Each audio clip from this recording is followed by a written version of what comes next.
tumor itu sebenarnya adalah kumpulan dari sel-sel yang tidak normal. Semua sel yang tidak normal dia berkumpul menjadi satu, itu kita sebut tumor. Kutil itu bisa aja dia verruca, bisa aja dia kutil itu ada lesi-lesi lain yang lesi premalignan tuh sama orang awam juga dibilang kutil juga. Jadi lesi premalignan tuh lesi yang bisa berubah menjadi ganas. Bahkan sudah jelas tumor ganas pun pasien sering bilang itu kutil gitu. Jadi sebenarnya orang awam bilang kutil, dokter belum tentu bilang itu sesuatu yang jinak gitu. Jadi sebaiknya diperiksakan. Radiasi HP menyebabkan kanker. Mitos atau fakta nih, Dok? Gimana nih, Dok?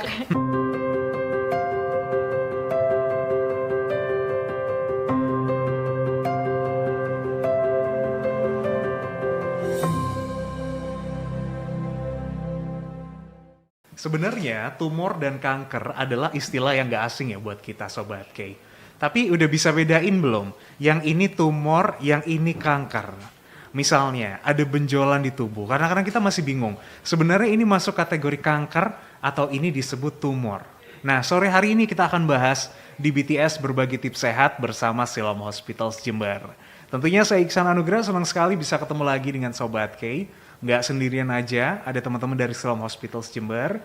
Salah satunya sore hari ini ada Dr. Windiarti Budi Lestari SPB, dokter spesialis bedah umum Siloam Hospitals Jember. Selamat sore Dr. Windy. Sore. Kabar baik ya? Baik, insyaallah. Siap. Dokter Windy ini lagi hari libur tetap aktif ya dok ya? Tetap jalan. Mbak Fitri Dwi Jayanti juga akan melengkapi informasi-informasi yang hadir di BTS kali ini selaku Marketing Communication Siloam Hospitals Jember. Sehat-sehat Mbak Fitri? Sehat, Mas. Selamat sore Sobat K di rumah. Oke, selamat sore. Ini meskipun hari libur memang tim Siloam tetap gercep ya? Iya, harus tetap pelayanan melakukan ya? pelayanan prima ya. Luar biasa. Jadi Sobat K meskipun ini tanggal merah, long weekend ya kita bilangnya, Kamis, Jumat, Sabtu, Minggu. Banyak tanggal merah ya, Mas ya. Banyak, tapi kalau misalkan Sobat K butuh pelayanan kesehatan, Siloam Hospitals Jember tetap terbuka untuk Sobat K untuk mendapatkan perawatan yang terbaik di sananya. Nah, karena kita ngobrolin soal perbedaan tumor jinak dan kanker sore hari ini, kita boleh tahu dulu apa itu tumor jinak ya. Kalau kanker ya mungkin kita juga udah tahu ya dok ya, tapi boleh dijelasin ciri-cirinya nih. Jadi sebenarnya kita mulai dari tumor dulu ya. Tumor tuh apa sih sebenarnya? Orang tuh pada takut banget kalau misalnya dibilang tumor. Nah, tumor tuh adalah istilah medis di mana semua benjolan yang tidak normal di tubuh itu namanya tumor. Tumor itu sebenarnya adalah kumpulan dari sel-sel yang tidak normal. Semua sel yang tidak normal dia berkumpul menjadi satu, itu kita sebut tumor. Tidak normalnya itu apa? Tidak normalnya sel-selnya itu membelah diri secara tidak terkontrol. Dia membelah diri terlalu cepat, tidak sesuai dengan yang didesain seharusnya. Atau dia tidak mati-mati. Jadi seharusnya tumor itu memiliki program harus di umur sekian sel-sel itu mati. Nah, sel-sel itu tidak mati sehingga dia menumpuk dan akhirnya menjadi timbunan sel-sel yang tidak normal. Nah, itulah yang kita sebut dengan tumor. Gitu. Nah, tumor ada tumor jinak, ada tumor ganas atau kanker. Nah, bedanya gimana? Bedanya kalau tumor jinak kita bilangnya kalau istilah sehari-harinya tumor jinak tuh sopan, baik hati gitu ya. Kalau tumor ganas atau kanker atau malignan itu dia kita bilangnya dia tumor yang agresif dan jahat. Nah, kalau dia tumor jinak dia tidak bisa menyeberang atau menyebar ke tempat-tempat lain. Tuh, jadi dia hanya di lokalnya di situ saja, dia tidak bisa kemana-mana. Tapi kalau tumor ganas, dia bisa menyebar ke mana-mana.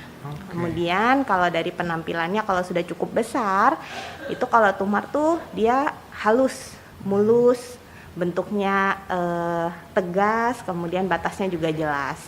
Kalau tumor ganas atau kanker, dia tepinya tidak jelas, bentuknya permukaannya juga tidak beraturan, tidak mulus, tidak halus, dan seringkali mudah luka, mudah berdarah, mudah berubah warna begitu. Oke, contohnya tumor jinak tuh kayak apa dok misalnya? Yang paling sering kita lihat. Kalau tumor jinak yang paling sering terjadi pada manusia itu namanya lipoma. Orang awam bilang uci-uci. Nah, tuh dia jadi itu salah satu jenis tumor jinak yang paling sering terjadi pada manusia gitu. Baik. Kalau kutil itu termasuk tumor jinak atau bukan ya dok? Kutil, nah gini masalahnya istilahnya orang awam sama istilahnya medis itu kita beda-beda. Nah kutil itu bisa aja dia verruca, bisa aja dia kutil itu ada lesi-lesi lain yang lesi premalignan tuh sama orang awam juga dibilang kutil juga. Jadi lesi premalignan tuh lesi yang bisa berubah menjadi ganas. Bahkan sudah jelas tumor ganas pun pasien sering bilang itu kutil gitu. Jadi sebenarnya orang awam bilang kutil, dokter belum tentu bilang itu sesuatu yang jinak gitu. Jadi sebaiknya diperiksakan karena bisa saja itu adalah lesi premalignan. Jadi tumor itu nama lainnya juga neoplasma ya, kumpulan dari sel-sel yang abnormal. Neoplasma itu ada yang benign, jinak, premalignan, dia bisa menjadi ganas ataupun malignan itu ganas gitu. Jadi ya sebaiknya diperiksakan. Nah itu dia Sobat Kay, paling bagus memang kita memeriksakan diri ya. Jangan sampai akhirnya self-diagnose dulu nih. Wah ini kayaknya kutil nih, pasti penanganannya kayak gini. Pasti tinggal kita cek aja di Google atau di macam-macam lah cara kita biasanya bisa dapat referensi. Tapi itu semua Sobat Kay sebaiknya bisa langsung ke fasilitas pelayanan kesehatan terdekat. Nah kita ngomongin soal perbedaan tumor jinak dan kanker nih. Tadi kita sudah tahu ciri-cirinya tumor jinak itu ya dari Dokter Windy. Sekarang kalau ke kanker nih, kanker ini juga apakah muncul tanda-tanda seperti tumor jinak kayak benjolan gitu atau berbeda nih dok? Jadi kalau semuanya tuh kalau masih kecil banget, yang pasti kita akan sulit membedakannya antara itu tumor jinak ataupun tumor ganas. Baru bisa kelihatan kalau ukurannya sudah lumayan agak besar, bisa teraba oleh tangan ataupun dia sudah kelihatan oleh mata kita ada perubahan.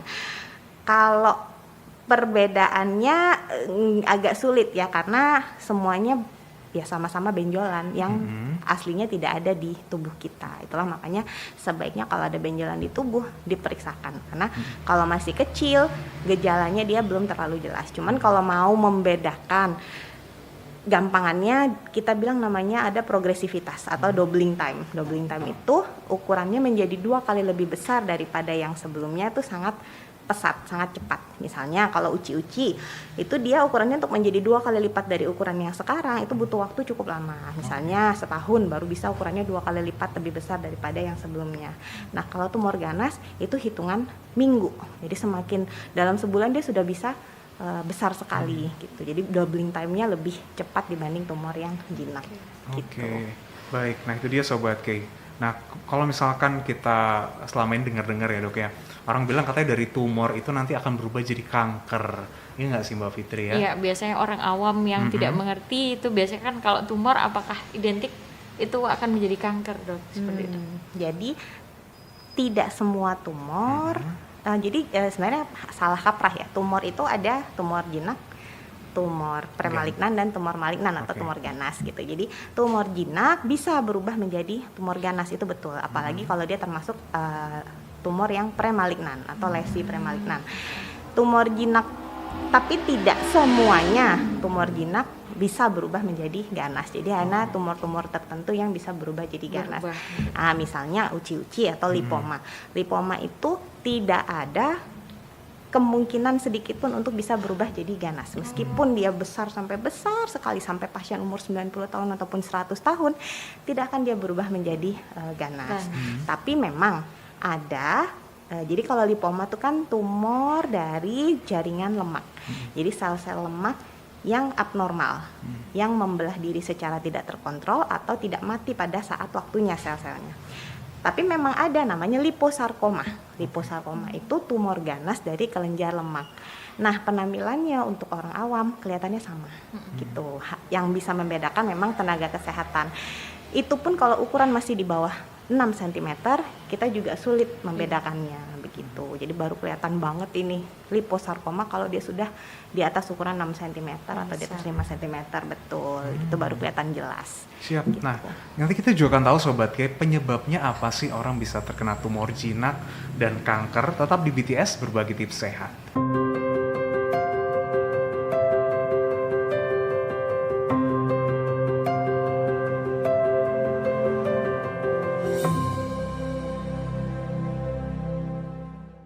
Sobat K masih mengikuti BTS berbagi tips sehat bersama Siloam Hospitals Jember. Kita ngobrolin tentang tumor jinak dan kanker, Sobat K. Kita harus mengenali perbedaan tumor jinak dan kanker itu supaya nggak salah kaprah lagi nih. Yang ini yang dikategorikan tumor, ini yang kanker, dan bagaimana untuk penanganannya nanti. Oke, sebelum kita ke penyebab orang bisa terkena tumor jinak dan kanker, yang jelas dalam semua aspek kita pasti mengingatkan Sobat K untuk mencegah itu lebih baik daripada mengobati. Kalau berbicara tentang screening, tentang kanker, tumor, ini langsung aku spill barusan ya. Screening itu menjadi salah satu hal yang wajib bisa dilakukan sejak dini. Ngobrolin soal screening juga ini pasti sudah ada promo-promo program juga ya Mbak ya? Iya, betul sekali. Dari apa yang kita juga bahas hari ini bersama Dr. Windy ya, untuk pengetahuan. Nah, di sini juga Fitria juga mau untuk menginformasikan buat Sobat K. Jadi memang di Siloam itu sudah dilengkapi dengan beberapa layanan alat radiologi yang juga bisa menjadi salah satu screening awal untuk bisa mengetahui kanker. Apalagi juga kita ada di momentum hari peringatan kanker sedunia ya Mas Tanggal ya, di 4 ya kemarin tanggal ya? 4. Okay. Nah, jadi kalau untuk di Siloam sendiri ada promo hingga 29 Februari itu untuk screening kanker khususnya pada kanker serviks dan juga kanker payudara. Jadi mulai dari 400.000 untuk pap smear dan juga ada 350 untuk USG mami. Dan kita juga masih ada program selangkah yang nanti akan kita singgung lebih dalam untuk kanker payudara. Seperti itu, Mas. Oke, memang kanker payudara juga jadi salah satu penyakit yang paling sering ini ya dialami khususnya untuk kaum wanita. Nah, Tapi nggak menutup kemungkinan juga kaum pria juga ya bisa terdeteksi kanker payudara tersebut. Balik lagi kita ke pembahasan soal tumor jinak dan kanker. Penyebabnya apa nih dok? Jadi kalau untuk tumor jinak, sampai sekarang peneliti internasional pun masih belum bisa menemukan apa penyebab terjadinya tumor jinak. Nah kalau untuk tumor ganas, sudah ketemu beberapa faktor resiko yang bisa mencetuskan tumor ganas. Nah menurut penelitian, jadi begini, kalau penelitian itu kita nggak bisa langsung penyebab itu kan faktor kausatif ya. Tapi lebih ke faktor resiko gitu. Jadi ada modifiable risk factor. Jadi faktor resiko yang bisa kita rubah. Nah, kalau misalnya mau lihat di webnya WHO itu ada a couple of preventable cancer, itu ada beberapa kanker yang bisa dicegah. Nah, di situ bisa dilihat bahwa faktor resiko yang bisa mencetuskan. Jadi gini, kalau faktor resiko itu ada yang bisa dirubah, ada yang tidak bisa dirubah. Nah, kayak kanker payudara, perempuan itu adalah faktor resiko yang tidak bisa dirubah. Jadi kalau perempuan itu sudah termasuk faktor resiko untuk terjadi kanker payudara. Nah, yang dibahas oleh WHO bahwa ada kanker yang bisa dicegah itu 30-50% kanker bisa dicegah itu untuk faktor resiko yang modifiable, yang bisa dirubah. Nah, kita nggak berani bilang penyebab, tapi kita bilang faktor resiko yang meningkatkan resikonya gitu. Nah itu adalah dari mulai rokok. Nah rokok itu zat-zatnya sangat karsinogenik, dia bisa menyebabkan kanker untuk zat-zat karsinogenik itu. Kemudian alkohol juga sama, dia adalah zat karsinogenik yang bisa menyebabkan kanker dari mulai semua yang dilewatin sama alkohol, dari mulai kanker oral, kanker saluran nafas, saluran cerna atas, faring, laring, kemudian kanker esofagus, kanker lambung, kanker liver, kanker kolorektal, sampai dengan kanker payudara. Nah, jadi yang selanjutnya adalah lifestyle, jadi mager, malas bergerak, jadi sedentary, tidak rutin exercise. Nah, menurut penelitian dengan rutin latihan exercise 30-1 jam per hari selama seminggu itu bisa menurunkan resiko terjadinya kanker sekitar 20-30%. Nah, kalau untuk khusus kanker payudara, exercise 1 jam per hari atau 7 jam per minggu itu dengan intensitas ringan sedang bisa menurunkan resiko kanker payudara sampai 42%. Jadi begitu pentingnya exercise untuk menurunkan faktor resiko terjadinya kanker.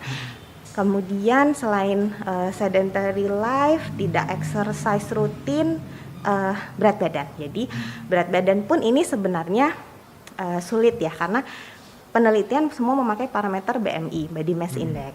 Nah, memang kalau yang termasuk overweight ataupun obesitas, faktor risiko untuk terjadi kanker jauh lebih tinggi. dibanding yang body mass indexnya normal.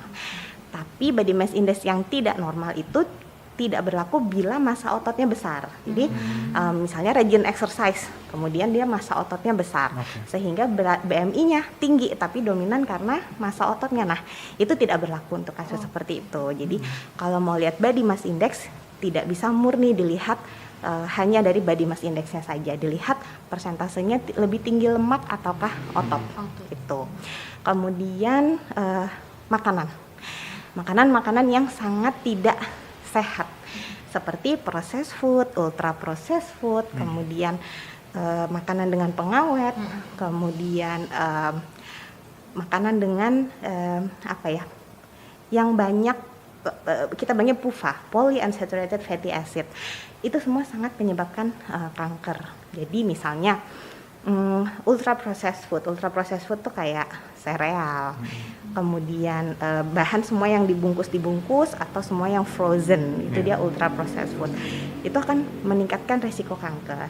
Kayak processed meat, sosis, kemudian nugget, gitu-gitu meningkatkan resiko kanker sampai 4 kali lipat untuk kanker usus gitu.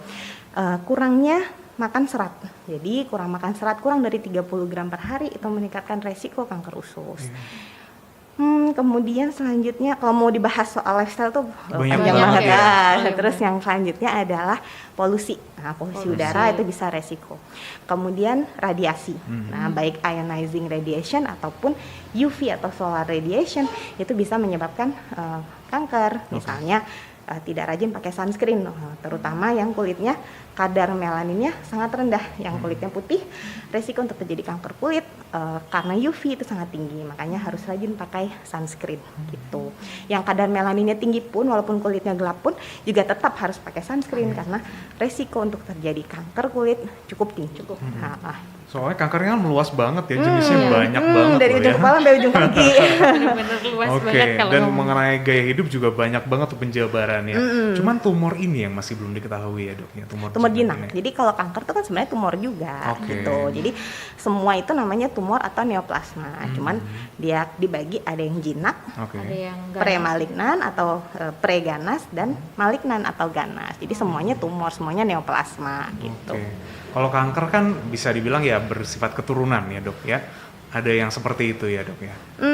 Enggak semuanya, ada yang sporadik juga. Sporadik. Jadi intinya sih di mana terjadi mutasi genetik maka dia akan terjadi kanker karena ada mutasi genetik menyebabkan sel-sel menjadi abnormal, baik itu pembelahannya ataupun waktu dia mati. Jadi nggak mati-mati, akhirnya numpuk sel abnormal itu. Diturunkan atau tidak diturunkan itu tergantung dari genetiknya.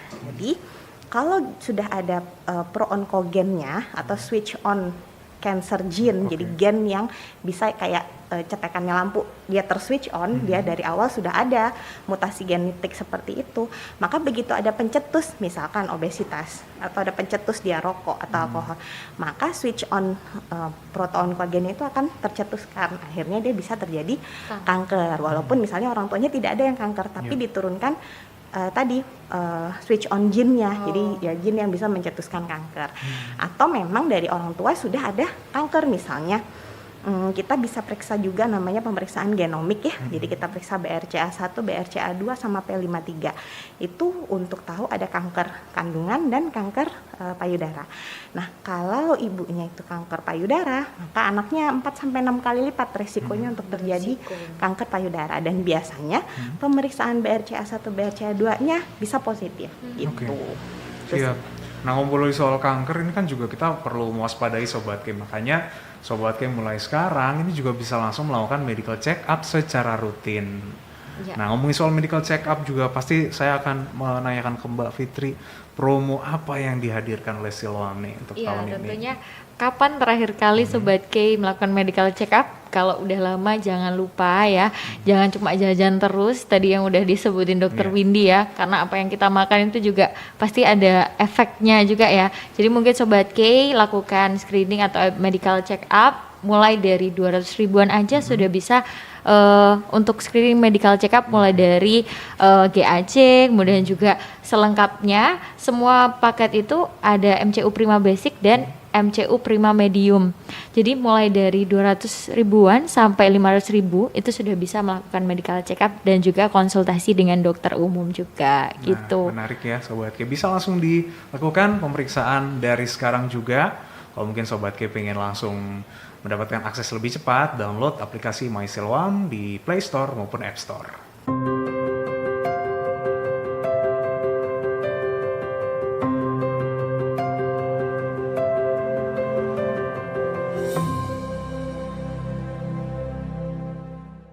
Masih di BTS berbagi tips sehat bersama Siloam Hospitals Jember. Tentunya Sobat K, apapun harus kita lakukan pengecekan terlebih dahulu. Makanya di Siloam ini ada salah satu hashtag yaitu cek aja dulu, ya kan? Ya, betul banget Mas Iksan. Nah, salah satunya memperingati Hari Kanker Sedunia ya. Apalagi juga di Siloam juga sudah kita memiliki dokter luar biasa. Salah satunya juga bertemu Dokter Windy jikalau dari Sobat K ada yang menemui keluhan seperti benjolan atau mungkin suatu hal yang abnormal lah ya, tidak pada umumnya. Jadi silakan jangan ragu, download aplikasi MySilom, book appointment. Salah satunya ada layanan digital lab.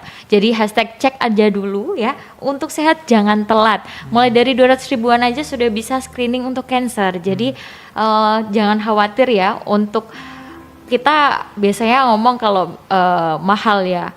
Tapi kalau untuk kesehatan jangan berpikir mahal daripada nanti sudah parah baru ke rumah sakit ya. Seperti itu. Dan juga buat Sobat K yang mungkin ingin berkonsultasi juga langsung dengan Dokter Windy ya. Untuk jadwalnya ada di Senin sampai dengan Jumat di pagi hari jam 9.30 sampai jam 12. Kemudian juga praktek di malam hari jam 19.30 sampai jam 20.00. Dan juga di hari Sabtu bisa juga bertemu dengan Dokter Windy di jam 9 sampai jam 11 pagi. Oke, siap. Kalau mungkin kelewatan bisa langsung sekali lagi ke aplikasi MySilom. Nah, ya? di situ sudah ada jadwalnya. Jadi kalau udah penuh itu ada di jadwal di tanggal berikutnya yang hijau. Yang hijau. Nanti dicek aja Sobat K di aplikasinya. Oke, ngobrolin soal kanker sama tumor jinak ini. Untuk tumor jinak sendiri, Dok, ini perlu kita obatin atau udah kita biarin aja nanti mungkin dia akan bersahabat dengan tubuh kita ya? Jadi kalau untuk tumor jinak sebenarnya begini, kalau memang itu betul-betul tumor jinak ya, yang saya bilang tadi salah satunya misalnya lipoma. Dia tidak akan pernah menimbulkan morbiditas. Morbiditas itu kesakitan untuk pasien gitu. Jadi meskipun ada di badan kita sampai kita umur 100 tahun pun dia tidak akan menimbulkan apapun ke tubuh kita. Jadi kebanyakan tumor jinak memang tidak perlu dilakukan apa-apa gitu. Jadi ada di situ pun tidak akan mengganggu hidup kita, kecuali dia berada di lokasi-lokasi yang menimbulkan keluhan. Misalkan tumor jinak tapi ada di ujungnya mata sini, semakin besar pasti akan menyebabkan kelopak mata sulit untuk membuka. Nah, itu akan mengganggu penglihatan. Jadi walaupun jinak sebaiknya diangkat. Atau dia ada di area yang menekan dekat dengan saluran vital, misalnya di dekat saluran nafas. Nah, walaupun dia jinak tapi kalau dia semakin besar lama-lama akan menekan dan itu akan mengganggu pernafasan. Atau di dekatnya lubang hidung. Itu akan menyebabkan gangguan. Nah, kalau seperti itu walaupun jinak maka dia akan sebaiknya dilakukan tindakan. Kalau dia jinak tapi menekan struktur misalkan saraf, maka dia akan menimbulkan nyeri. Nah, itu akan mengganggu kualitas hidup. Jadi itu bisa mengganggu kondisi pasien, maka sebaiknya dilakukan pengangkatan. Tapi jarang sekali. Kebanyakan tumor jinak itu dia akan membesar secara lambat dan ya tadi seperti Masnya bilang akan bersahabat atau ya tubuh kita akan menyesuaikan diri dengan itu gitu. Cuman sebaiknya untuk memastikan itu tumor betul-betul yang jinak atau yang bukan, sebaiknya dilakukan pemeriksaan di fasilitas kesehatan. Tentu ya, kita periksa dulu ya biar tahu nanti ini penanganannya gimana untuk sesuatu yang dalam tubuh kita itu Sobat. Misalnya tumor jinak oleh dokter masih disarankan untuk mungkin dilakukan pengangkatan, yaitu karena mungkin akan pengaruhi nantinya ya Dok ya. Tapi sebagian besar kalau tumor jinak kita bisa watchful waiting istilahnya. Jadi bisa kita evaluasi tiap 6 bulan, entah itu butuh USG tiap 6 bulan atau pasien sendiri melihat apa ada perubahan warna, perubahan bentuk itu tiap 6 bulan gitu. Oke, siap. Kanker dan tumor ini setelah dilakukan pengobatan ada yang kadang itu pasien dinyatakan sembuh ya dok ya, tapi bisa muncul kembali, itu penyebabnya apa dok? Jadi untuk tumor dan kanker pembahasannya akan beda ya. Oke. Jadi rekurensi atau kekambuhan untuk tumor jinak, saya bilang tumor jinak dan tumor ganas. Kalau untuk tumor jinak bisa saja kambuh karena itu tadi problemnya kan di genetik. Yang membuat selnya menjadi error itu adalah genetik. Nah, tumor itu adalah byproduct-nya, jadi hasilnya. Nah, pada saat kita lakukan operasi, kita operasikan hanya tumornya saja, tapi mutasi genetiknya kan kita tidak lakukan apa-apa. Sedangkan tumor itu bisa terjadi di seluruh tubuh ataupun di sebelahnya. Jadi misalnya kalau misalnya sel itu kan dia sebelahan dempet-dempet ya, ini sel, terus ada sel lagi. Yang ini misalnya dia berubah jadi tumor neoplasma, dia membelah diri secara tidak normal. Kemudian dia besar, kita operasi, kita ambil. Sel yang di sebelahnya tetap punya potensi untuk bisa berubah seperti yang di sebelah. Pada saat sel yang di sebelahnya berubah seperti sel yang tadinya sudah dioperasi dan diambil, menurut orang awam tempatnya sepertinya sama karena dempetan banget, yang namanya sel kan kecil-kecil.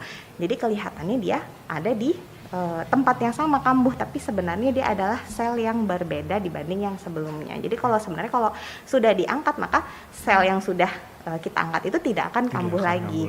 Cuman berhubung karena lokasinya dempet-dempet, kelihatan orang awam itu kambuh karena yang kita lakukan operasi tidak menyembuhkan mutasi genetiknya. Istilahnya kalau pohon mangga lagi berbuah, ya udah pada saat operasi kita petikin buah mangganya, tapi pohonnya sendiri kan bisa berbuah lagi. Betul, seperti itu karena kita belum sampai pada tahap mengobati mutasi genetik gitu. Kita mengobati, kenapa kita angkat, karena dia menyebabkan gangguan di area itu gitu. Nah, kalau untuk tumor ganas atau kanker itu beda problem lagi. Jadi gini, kalau tumor ganas itu dia sel-sel ganasnya bisa keluar dari sarangnya atau dari tumor primernya masuk ke dalam darah. Nah, pada saat kita lakukan operasi, yang kita operasi tumornya saja atau tumor primernya. Sedangkan yang sudah menyebar ke dalam darah, kita tidak bisa lakukan apa-apa. Sedangkan itu pemeriksaan pun masih sulit untuk menilai ada di dalam darah atau tidak. Makanya ada parameter-parameter khusus setelah operasi yang memerlukan ada tumor ganas yang memerlukan kemoterapi adjuvan setelah operasi harus dikemo, ada yang tidak. Nah, itu yang menentukan juga kalau misalkan dia dari parameternya ternyata ini belum perlu kemoterapi. Yang adjuvan, kemoterapi adjuvan itu adalah kemoterapi yang dilakukan setelah operasi pengangkatan tumor ganas. Ternyata dari parameter yang kita nilai, ini belum perlu kemoterapi. Tapi ternyata ada sel-sel yang mikro, nah kita bilangnya namanya microseeding, yang bersirkulasi di dalam darah. Nah, itu yang kita tidak bisa tahu. Makanya dilakukan habis operasi tumor ganas harus ada surveillance. Surveillance itu pemeriksaan berkala. Jadi habis operasi 3 bulan harus ada periksa ini. Habis itu 6 bulan, habis itu 9 bulan, 12 bulan. Setiap 2 tahun 12 bulan. Selama 5 tahun tiap 1 tahun harus periksa gitu terus sampai seumur hidup. Makanya itu harus selalu surveillance karena kita tadi tidak bisa menilai sel-sel ganas yang ada di dalam darah itu udah sampai mana. Karena kita operasi yang ada di tumor primernya, cuman sel-sel ganas yang keluar dari tumor primernya yang menyebar ke dalam darah, apakah sudah masuk kelenjar getah bening dan lain sebagainya, itu yang kita belum bisa nilai. Kalau sudah cukup besar, kita bisa pakai parameter kayak misalnya periksa CEA dan lain sebagainya. Kalau misalnya cukup besar lagi, kita bisa pakai PET scan. Tapi untuk yang mikro itu belum bisa kita nilai. Oke, baik. Nah, kita masih membahas terus nih Sobat tentang tumor jinak dan kanker, perbedaannya. Tadi sudah disampaikan juga ya oleh Dr. Windy ya, perbedaan-perbedaan tumor jinak dan kanker, kemudian untuk penanganannya juga. Ini kalau ngomongin kanker tuh kan bisa identik sama kemoterapi gitu ya. Jadi cerita aja nih sebenarnya. Dulu ada saudara itu dia takut. Nah, pas di kemoterapi katanya soalnya kan rontok semua ya rambut dia. Tapi memang ternyata setelah sembuh, rambut itu bisa tumbuh kembali. Nah, itu otomatis sel-selnya memang sudah terregenerasi kembali ya dok ya? Atau gimana? Jadi gini, untuk kemoterapi itu jenisnya kan banyak sekali ya, tidak semua kanker. Bahkan pasien yang berbeda dengan kanker yang sama, kemoterapinya bisa berbeda regimennya gitu. Karena kemoterapi itu banyak sekali, ada yang targeted terapi, ada yang hormonal treatment segala macam. Jadi untuk yang menyebabkan rambut rontok itu adalah kemoterapi yang dia membunuh sel-sel yang membelah diri secara cepat. Jadi sel-sel yang membelah diri secara cepat itu biasanya adalah rambut dan sel usus. Makanya selain rambutnya rontok, dia akan diare juga. Biasanya begitu efeknya. untuk kemoterapi karena dia memang membunuh. Tadi kan saya bilang tumor prinsipnya adalah sel-sel yang membelah diri secara tidak terkontrol. Maka obat kemoterapi yang paling dasar dia bertujuan membunuh semua sel-sel yang membelah diri secara tidak terkontrol. Ya, tidak bisa pilih-pilih termasuk sel folikel rambut dan sel usus kan dia membelah diri secara cepat lah, akhirnya kena juga. Tapi setelah selesai sel-sel yang sudah mati yang membelah diri, tapi kan sel-sel kita bilang bakal selnya kan masih ada. Dia tidak mati gitu. Jadi begitu kemoterapi sessionnya sudah selesai, ya bisa tumbuh lagi gitu. Diarenya juga sudah berhenti begitu. Baik. Gitu sih. Nanti kita akan lanjutkan Sobat Ki di segmen terakhir mengenal mitos dan fakta yang bertebaran tentang tumor jinak dan kanker.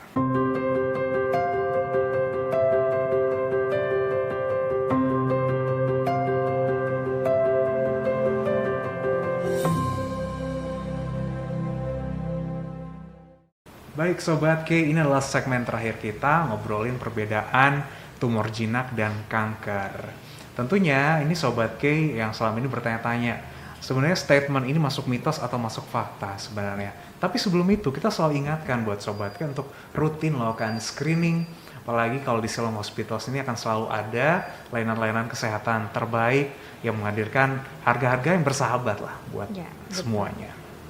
Ya, dan juga mungkin Sobat K banyak yang paradigmanya masih berpikir bahwa di Siloam itu mahal gitu ya. Enggak, padahal kita juga melayani baik pasien private, asuransi maupun BPJS. Jadi intinya buat Sobat K yang mungkin masih belum pernah dan nggak berani untuk ke Siloam, nggak usah takut ya. Apalagi kita juga didukung dengan tenaga medis yang luar biasa, dengan dokter-dokter yang sangat juga ahli di bidangnya. Jadi kita sudah banyak, terutama bagi yang sekarang ini kita bahas tentang kanker ya, kita ada dokter bedah umum, ada spesialis onkologi juga.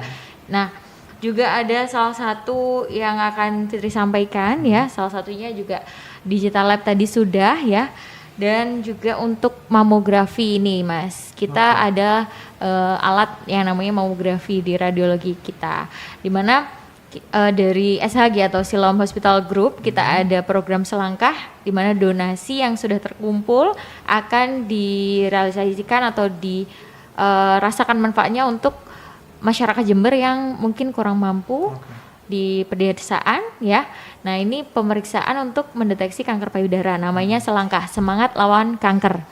Nah, itu sasarannya adalah untuk ibu-ibu berusia di atas 40 tahun dan saat pemeriksaan tidak sedang menstruasi. Jadi secara gratis, karena kalau misalkan berbayar itu hampir 500.000 Mas. Tapi ini memang ada program ini, semoga juga bisa membantu untuk masyarakat Jember bisa lebih sadar dan juga mendeteksi secara awal gitu. Oke, lumayan loh, 500.000 lah yang bisa didapatkan secara gratis. Betul, dan signifikan banget loh Mas. Jadi angka kematian dari kanker payudara itu kan 1 di antara 7 perempuan tuh akan meninggal karena kanker payudara. Itu angka yang sekarang ya. Nah, dengan screening untuk kanker payudara itu angkanya bisa turun hingga 30-40%. Jadi dengan harga segitu, dengan fasilitas seperti itu, dia signifikan sekali menurunkan angka kematian karena kanker payudara gitu. Baik, kita lanjut ke mitos dan faktanya sekarang. Nah, yang pertama mungkin kadang-kadang agak receh ya Dok ya, pernyataan ini ya. Kayak nomor 1 nih, radiasi HP menyebabkan kanker. Mitos atau fakta nih Dok? Gimana nih Dok? Mitos. Mitos ya. Jadi memang betul radiasi bisa menyebabkan kanker. Misalnya ionization radiation. Jadi kita kalau misalnya operasi ya, kita operasi itu pakai sinar radiasi yang ionisasi. Itu memang berisiko untuk kanker. Tapi dosis yang kita terima pun kecil sehingga untuk terjadi resiko kankernya itu akan dibatasi, karena misalnya kayak petugas di radiologi ya kan setiap hari melakukan mamografi, kemudian CT scan, semua yang mengandung sinar X-ray itu salah satu radiasi yang ionizing radiation gitu. Tapi akan dihitung dosisnya sehingga tidak akan melebihi dosis maksimal yang bisa menyebabkan kanker, sehingga petugas-petugas tersebut tetap aman. Tapi memang betul ionizing radiation kalau dengan dosis yang melebihi dosis yang menyebabkan kanker, maka dosis yang menyebabkan sel-sel membelah diri dan mutasi genetik, maka dia bisa menyebabkan kanker. Tapi pasti harus di bawah pengawasan.